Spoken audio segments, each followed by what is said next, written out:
La principale raison pour laquelle les gens parient sur le sport ou n'importe quoi d'autre est de gagner de l'argent rapidement et d'obtenir quelque chose pour rien.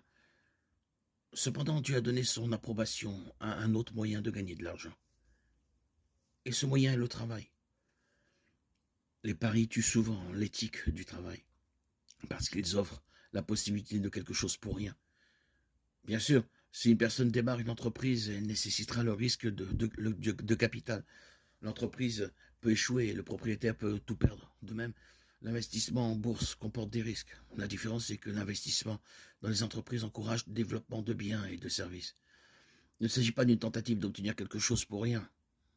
Si une personne investit de l'argent dans une action après une enquête minutieuse sur l'entreprise et les biens ou services qu'elle fournit, même si elle met de l'argent en jeu, ce n'est pas un jeu de hasard.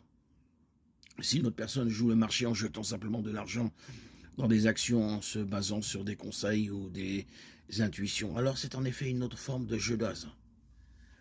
Le propriétaire d'une franchise sportive professionnelle risque généralement une somme d'argent énorme pour acheter l'équipe, puis payer les joueurs et les entraîneurs, et financer toutes les autres dépenses dans l'espoir de faire un profit et de construire une franchise qui prend de la valeur. Encore une fois, cela comporte des risques, mais c'est un risque dans le cadre que Dieu a établi comme un moyen approuvé d'accroître la richesse. Bien sûr, la question de la gestion s'applique à toutes les habitudes de dépenses. Les chrétiens ne possèdent rien, mais ils ont reçu des ressources à gérer.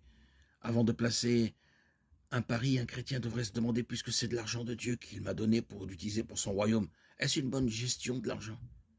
Et si je perds,